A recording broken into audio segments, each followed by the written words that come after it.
iyon sa inliblipayan ayat tumagad at jalom at tumagad hapunia mon hiblo at jalom hiblo hapunian humemaya at jalom humemaya hapunia mon silot at jalom mon silot hapunian mon ahuan at jalom mon ahuan hapunian ayamon tupuk at jalom mon tupuk hapunian ay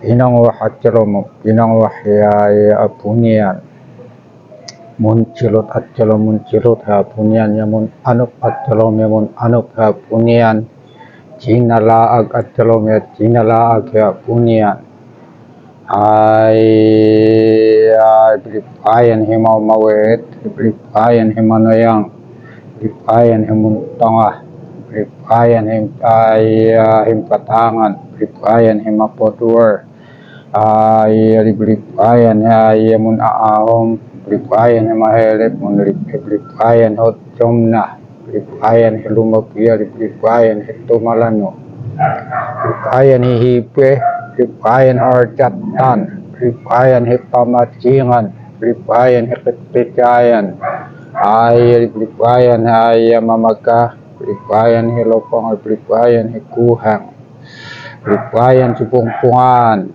blipayan cipuhi blipayan cipayah blipayan ciyuan ay payan ca ini blipayan ay huiapan parihi imat tagaton ca awak cinapukannya paluwatang ang mga nung hipayah tinaiho. This group of deities, they are in charge of anything that we eat and we drink. So that's what we usually start with, after praying over the ceremonial paraphernalia. Depending on what kind of ritual you do, there are appropriate ritual materials that we use for our purpose. The wine and the fire is enough, but I call upon this group just to make sure that we are not affected by anything that we take. Also for our spirit ancestors to partake with. Even the fire, let's drink. So this The dogs have higher sense. so talaga it seems that nature is on us, no? Or we even call all these spirits that are already descending on your. Yeah. What's this, mountain? Yeah. No. So this Apapuy ritual is usually a community gathering, right? And is there any specific intention for those participants of Apapuy? Yes, Apapuy in general is just sitting around a fire and just tell stories. But it's good to have an intention, so it will be amplified by the fire. So what I had been doing is very elemental. We all do. I like using the fire because among the four sources of fire, the earth, the sun, our heart, and fuel. It is the fire inside us that fluctuates. Sometimes we diminish it because of the way we think, the way we act, the food that we eat, the way we relate with one another, and all of creation. Even improper posture and proper breathing is enough to diminish. And of course, ancestral traumas, when they connect with you, you feel that diminish fire. So by building a fire, it literally amplifies the fire, help the fire inside us. You know, especially in today's society, how many go out and feel the power of the sun? Many people are cooped up in their offices, and frequency of electric light way below the frequency that we get from the sun. Actually, it was so nice that you have mentioned that we have many sources of fire. And for me, I see fire as the one that gives light and gives warmth. And I think what I've heard from mom is during December season, it's nice to gather our community together in front of the fire so that we could lessen the cold season. No? And it's about time we set up this fire because many people are cold right now. Cold in terms not because of the season or the weather, but they have a cold heart towards one another. Yeah. And this fire burns the passion, the warmth, the love for each one of us. That's But there is also, maybe I would ask also your opinion or the message of the ancestors towards those people because they are burning in passion. And sometimes, because of that burning passions, they neglect the traditional way, the wisdom of the ancestor, and they said, I'm a light carrier, I'm a fire element, and I can do whatever I want. What would be the channel or the message of the ancestors for those people that they neglect the path or the tradition of honoring our ancestors? Do you have any message Yeah. about that? Yeah, there are many people now who are self-proclaimed shamans. And there are many people who are intellectual too. And there are many young people who look at Googles and they feel they know more than their ancestors. What I can say about that is to stay humble and respect, respect one another, respect the ways of our ancestors. Who are we to judge them? Uh, there are many things that we cannot intellectually explain the ways of our ancestors because the medium that we use, the language, words, is limited to describe what our ancestors know. So it's good just to be humble. Indeed. You look at the sky and you cannot count the stars. The telescopes that scientists invent is very limited. So let's be humble. Indeed. It's a nice message. The other reason why I use fire is because the other three elements, we pollute the water, we pollute the air, pollute the earth. It's hard to pollute the sun. True. We pollute that fire inside us, but not far from fuels and the sun, the center of the earth. So it's good to reconnect with this fire. Actually, di ba, parang they also, you are talking about pollution, but I remember that gold is being refined by fire, so it can be considered as a form of cleansing. The fire we burn is a form of cleansing. Yeah. So, I see na yung importance of fire. For example, the light that you carry, the torch that we carry, is we could burn or cleanse out Yeah. the impurities of the soul and also of the society. All the other elements, when not controlled, can actually damage, including fire. We drink water, nourish us, but a tsunami could also destroy even the sturdiest house. So it depends on how we use, and just staying in that balance. Many big corporations now do not know when to stop or when to have that control, or I had enough. So it could be the same with fire. Just have enough to give you that needed love amplifier. Ah, you Cheers to already the deserve spirit. to drink.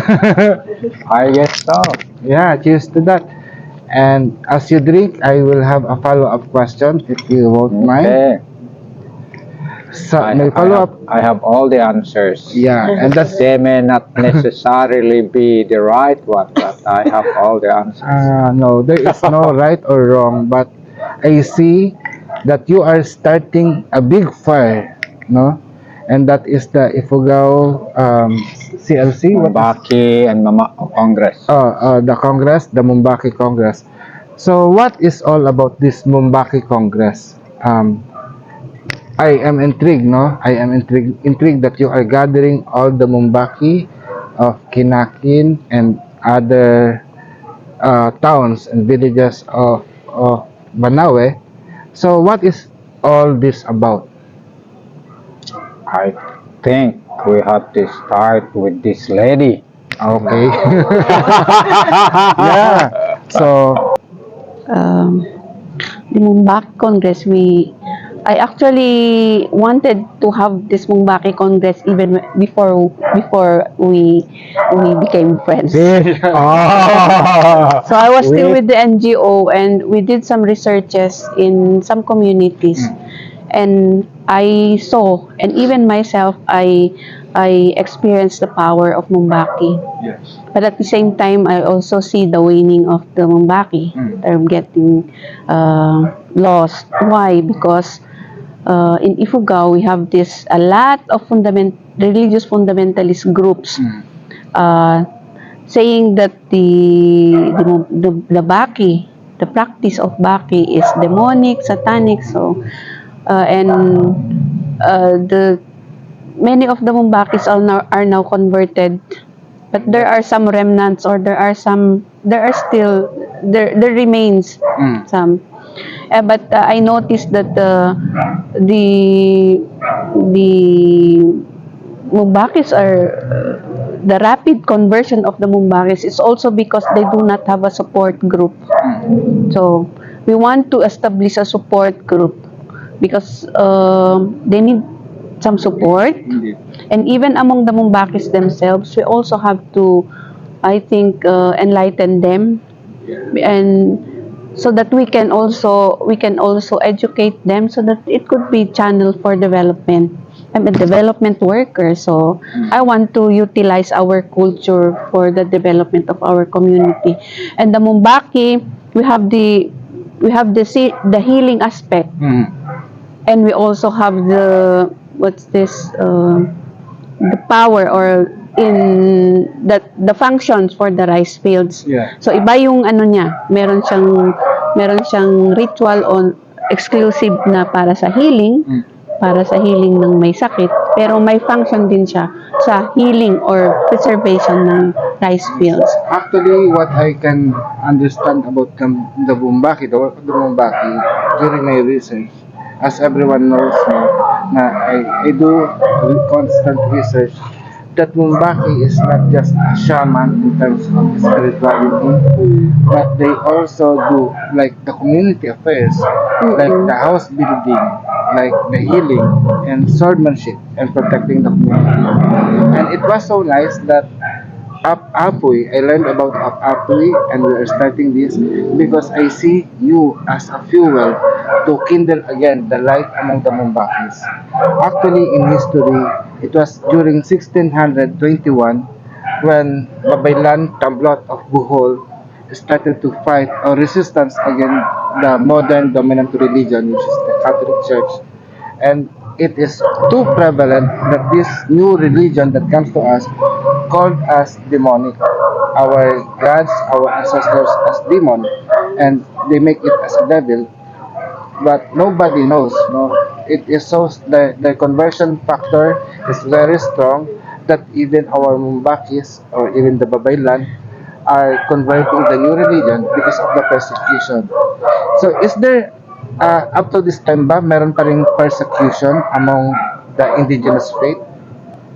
They are being jailed or what? Or they just discourage it?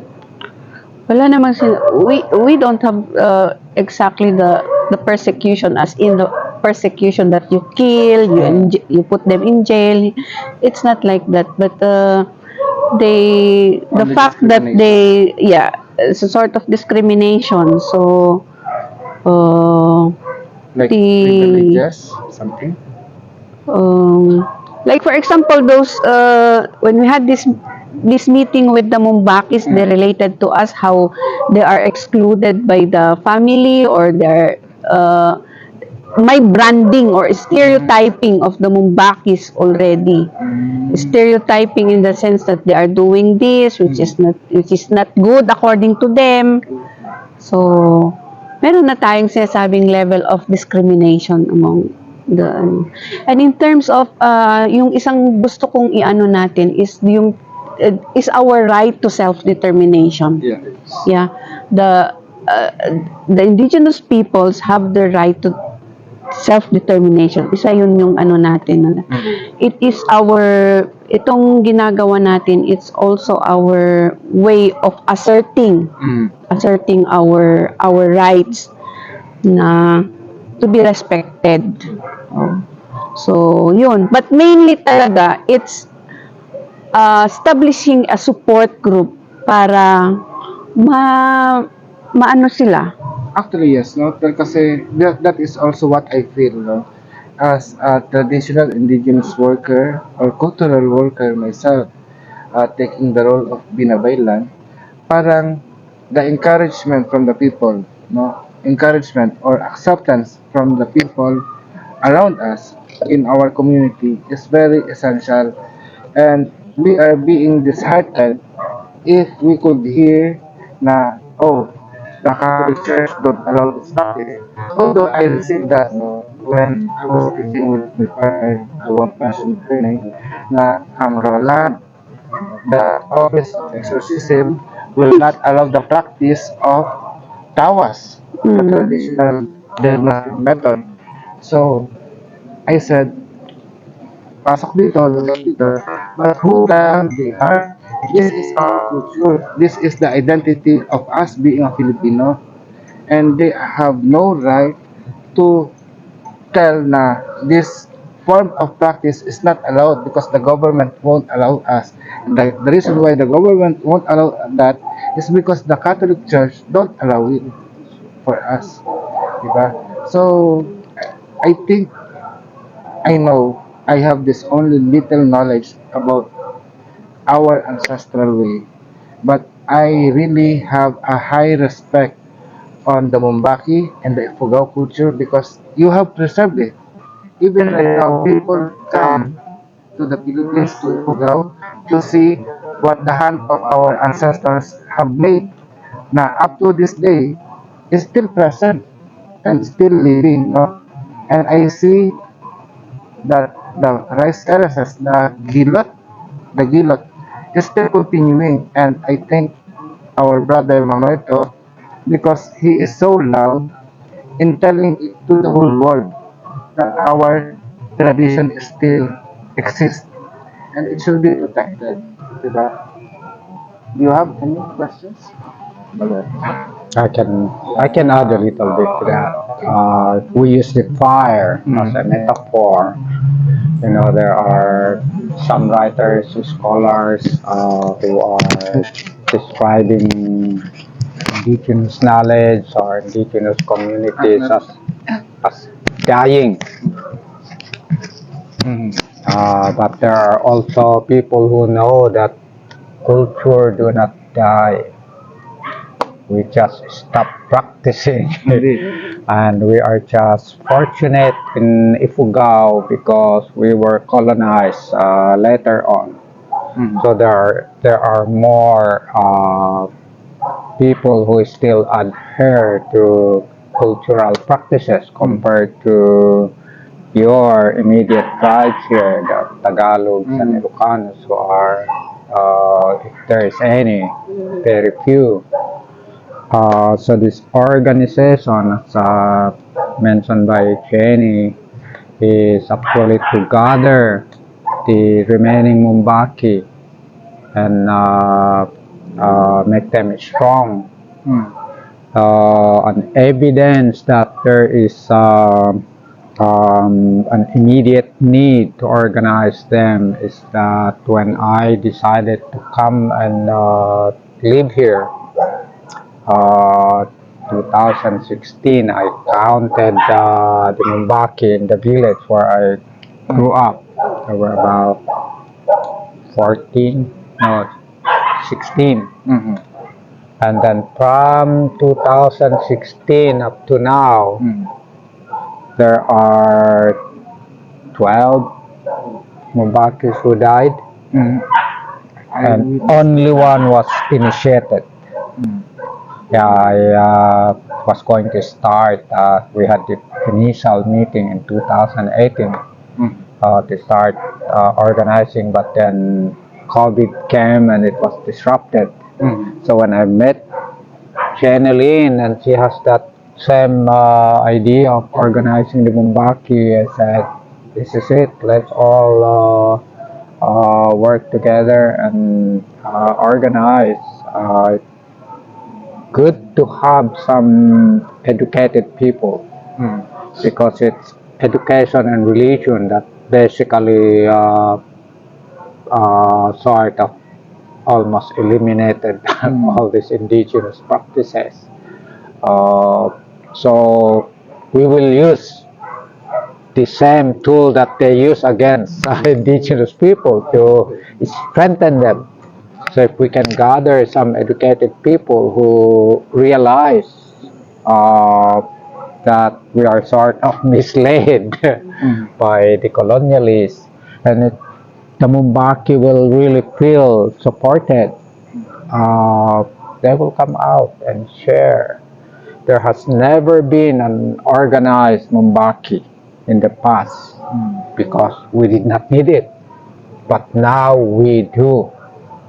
To balance all this continuous Actually, killing of culture. yes, it was being killed, no? Even the young people of today, if you send out to the mountains, they may never, I don't know if they will survive in the mountains because the culture right now is more about having cell phone, having money, and everything. But if you give them no technology, if you give them no money, they don't know how, no? And as I can see, just by imagining the life of Ifugao, you know how to cultivate the land, to grow your own food, to cook your own food, and you live even without money. But of course, no, I don't be hypocrite enough. Money is still important in order to support this advocacy, this challenge that we are creating right now. Because by your help, no, your help with us through the Ifugao Center for Living Culture and to the Mumbaki Congress, this knowledge, this ancient wisdom will still be preserved and all the people will be empowered through the teachings of the Mumbaki. So, talking about that, so what is your goal or plan or your idea on how big this Mumbaki Congress will be? So, what are the activities that we are about to do in the Mumbaki Congress? Mr. You like to start or me? Oh, okay, you start. I will start. Oh, we just had this meeting last November 25, and then we will be having the next meeting on January. Actually, on January, we'll be selecting the officers, but we will do it in a traditional way, not like the elections that the mainstream society do. So that is the second that we will do. So we will set up the officers, the accountable people. So we will be gathering the Mumbakis from all the municipalities, the 11 municipalities of the province. So we will try to get the representatives from all this. So because the Mumbaki, there are some differences. So, but we will try as much as possible to put up a provincial wide. That's the goal. Then we have the organization, and then that's the time that we will do the planning. And what are the challenges and what are the mandates of this organization? That will be by January. Then after that, we will be having the bigger activity, which is now the Congress. So we hope that with our with no budget, we can still do that. But this is the point. This is the point. What do you think that our viewers could help or do for the Congress? Yes. Send money. So I think it is important your wallet to be with us. Just kidding, no. Yeah, Pero, actually, a plan without budget is nothing. It's just a mere paper. So It's mere we will do the planning, and that is why the first meeting we did not do any solicitation or any. We started from our own pocket, but of course, But it was so successful. yes, and that is the reason why we need some budget, because we want to compensate the loss income of the Mumbaki, because this time it's cleaning of rice fields, and we will be taking them to the venue, so that we can give some money for them to get some workers to do the agricultural work while they're away. So yun yung isa. And then of course, we do not do something without performing rituals. Yeah. So we have to have budget for the animals to be used. Especially. But for us, for the conveners, for the volunteers, our services are free. But we are soliciting this money for the Mumbakis, and for the activity, Yes. not for us. Actually, what I've learned, no, what I've learned, if a Mumbaki performs a ritual, no, the blessing is automatically distributed to everyone who participate it, no. It's not only the Mumbaki that is parang benefiting from it, but the Mumbaki channels the blessings to everyone. Kaya, for example, if you want to be blessed right now, no, support the Mumbaki to prepare the materials. For example, buying wine, buying the animal for sacrifices, And transportation. the transportation. That small amount that you are sharing is a big blessings to be distributed not only to the community, but this Mumbaki Congress will be big enough, and they will together, no? Imagine if all the Mumbakis that been gathered in the Congress, how many countries will be served of this blessing, diba? Especially right now, the we have a ritual study about the Busaw, about the demon, and now, the role of Babaylan or traditional priest in the Mumbaki are diminishing, and there are only few rituals that being performed. And that's the reason why evil spirits are roaming around. Although we don't see that as a monster anymore, but this evil spirit that roams around came in a form of mental illness, emotional illness, anxiety, depression, and something else. No, that's why there are some people who are good enough, they will commit murder, they will commit hold-up or robbery, and when they are caught on the jail, their family will test them, oh, I don't know, that person is so very good, I don't know what happened to him.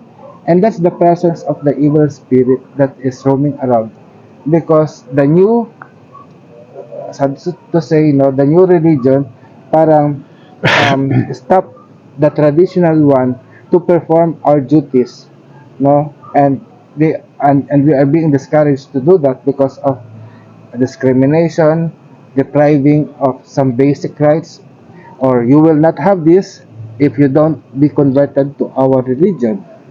And I've heard there are some tribes that is forced to convert into Christianity is because of the benefit of employment, the benefit of having to buy some foods on the stores, and there are really some events or accidents that happen because we are indigenous or calling to the traditional religion or traditional god. We are not allowed to buy or to sell. Just like on the issues of LGBT, some in America, now there are some, you could not buy cake or bread from us because you are LGBT, you are not Christian, something like that. No? So that's how I see it. Diba? Do you have At anything? the Mumbaki, Mamako, or Babaylan in general have many functions, and they have been serving their community with all their functions. They serve as priests, teachers, judges, doctors. Uh, but now, we lost respect. So that's basically what we are trying to put back. What this Ifugao Center of Living Tradition is partly doing is to bring back the respect and honor that the Mumbaki deserve. And to add to what Jenilyn said, we need logistics in order to do that. In the past, a Kadangyan or rich according to the Ifugao standard will single-handedly hold a festival and feed the whole community. But it's only possible because the community know their role. So they actually work as a community. Now we lost that. So that's why we need support to sort of make our goals be achieved until I guess, if we are successful, bring back that sense of community where we will take care of one another instead of depending from above, from the government or an organization to come and help you. That's why we need support. And to add a little bit more about the Center for Living Culture, it's me and my children actually came up with that name. When I decided to be initiated as a Mumbaki, I did it for my own personal spiritual growth. But when I was sort of discovered that I was initiated, I was invited to a group, and I learned that there are many people who need this kind of service. There are many young people who are hungry for indigenous knowledge. And so my children and I decided, when I decided to come and live here, that we will start this Ifugao Center for Living Culture, where I will just go there and practice our traditional simple way of living, including spirituality. I do not have control over big organization, including the government or the whole environment, but I have control over what I can do. So I decided to go back and restore the abandoned field. I have control over that. There are people who are interested to come and learn. That's why we are establishing this, to provide a space for people to come and experience or put into practice what they already know. There are not many space in our country, where you can actually go there and practice your spirituality without being judged. So that's what we're trying to provide. It's expensive to do restoration work, and that's why we are fundraising right now. Yeah, now there are not a lot of people who are willing to work physically. You have to pay people to come. Before, in that small village, Kilot, that I'm dealing, for example, there are probably at least 60 to 70 families who have a piece of land there. So they help one another take care of the irrigation canal. Now there are only 4 of us. This year, only 3 of us tilled land. So who's going to help take care of the irrigation canal and then till your land? That's why we are fundraising to help hire people to help us. It's a tall order to do restoration, but I'm committed. I'll just do the best I can. If I only till a small piece, I'll be happy with that. And if you will come and till an inch, I'll be happier. Actually, it will And be, if some of our audience will come and till half an inch each, oh, we will end up with we could cover the whole 36 world. inches. Yeah. It's so nice. I remember 2019 or 2020, we went to your place, and you have mentioned that you want to help, to help your brothers, our fellow Mumbaki, that is not educated, to become a teacher of the craft. And you have mentioned there are many very good, no, despite of not educated formally, but they are masters, no? They are masters. So, will the Mumbaki Congress also do that also, or the Ifugao CLC? That's one of the topic that we will be discussing. That's mentioned by Jenny. After we organize, we will have a conference and we will talk about guidelines on how to maintain the integrity and the power of Baki, and including how we are going to teach. Kasi when I learned that, no, parang I am seeing na there will be many people coming in Kinakin or in Ifugao to learn. So is there any possibility that Department of Tourism would also be involved into this project? Hmm. I think Miss Jenny, do you think so? Actually, there is this big possibility, but at the moment, I always tell them that we have to first strengthen our own group, Yeah. because there would be no genuine partnership if one is weaker and the other one and your other assumed or alleged partner is stronger. There is only genuine partnership when you are at par with one. With Yeah. yes. So we have to strengthen, we have to organize, strengthen our organization, our officers, so that pwede kang makipag-anuhan. Kasi there comes the inequality or something, exploitation, Oh, yeah. if one is weaker and one is, especially when we deal with government, they have all the resources.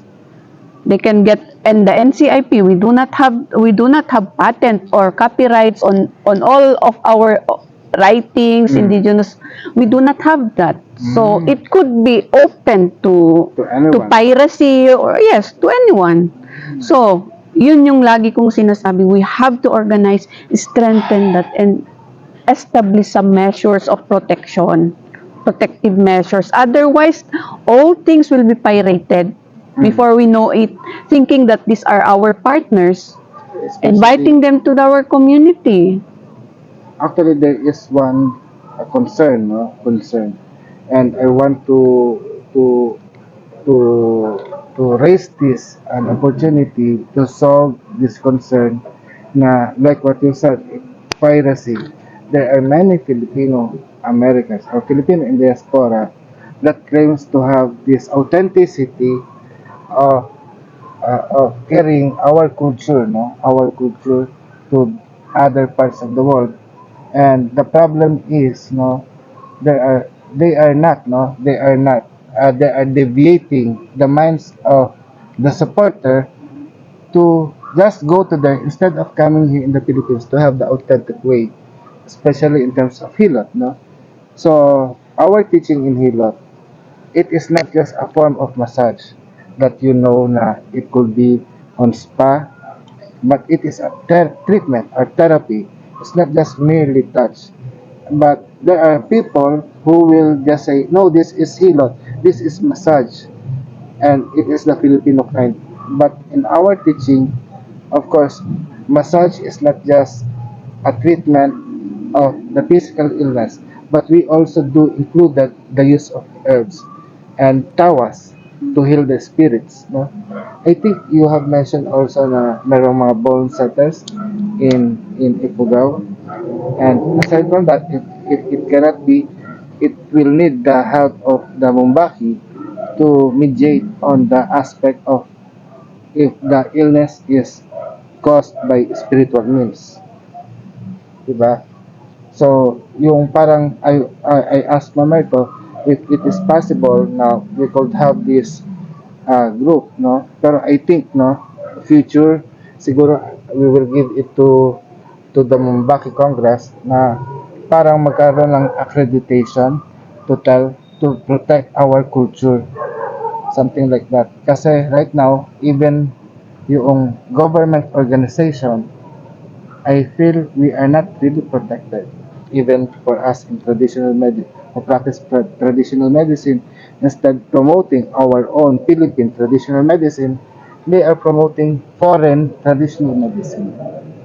Is there any other final words that we could say? Well, I'll Final words. Continue. say something about that tourism Mm. that you mentioned.